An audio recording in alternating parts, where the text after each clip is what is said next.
কুষ্টিয়ার কুমারখালী উপজেলার ময়নমোড় এলাকায় ছিনতাইয়ের সময় হাতে নাতে ৩ জনকে আটকের ঘটনাটি বেশ আলোচিত। স্থানীয়দের এই সাহসিকতা ও পুলিশের তাৎক্ষণিক পদক্ষেপ জননিরাপত্তার ক্ষেত্রে একটি গুরুত্বপূর্ণ ভূমিকা পালন করছে।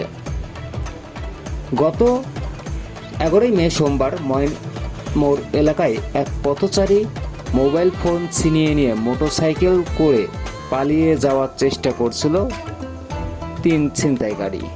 তবে স্থানীয়রা জনতা দ্রুত তাদের ঘেরাও করে ফেলে এবং মোটরসাইকেল সহ 3 জনকে আটক করে রাখে।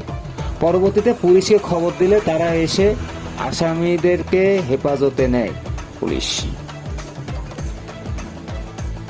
পুলিশি তদন্তে উঠে এসেছে যে এই চক্রটি এলাকায় দীর্ঘ সময় ধরে সক্রিয় ছিল। তাদের সম্পর্কে প্রাথমিক কিছু তথ্য, আটককৃত 3 জনের প্রত্যেকের বিরুদ্ধে থানায় 8 থেকে 10টি করে বিভিন্ন অপরাধের মামলা রয়েছে। এর মধ্যে ছিনতাই, মাদক এবং চাঁদাবাজির অভিযোগই প্রধান। ছিনতাইয়ের কাজে তারা যে মোটরসাইকেলটি ব্যবহার করেছিল সেটিও জব্দ করা হয়েছে। সাধারণত এই ধরনের অপরাধে দ্রুত যাতায়াতের জন্য তারা উচ্চ গতি বাইক ব্যবহার করে থাকে। স্থানীয় বাসিন্দারা দীর্ঘদিন ধরে ওই এলাকায় ছিনতাইয়ের উপদ্রব নিয়ে উদ্বিগ্ন ছিলেন। ছিনতাইকারীদের আটকের ফলে এলাকায় কিছুটা স্বস্তি ফিরছে।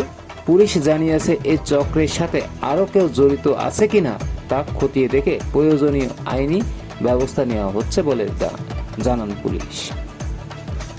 তাজা সংবাদ, কুষ্টিয়া।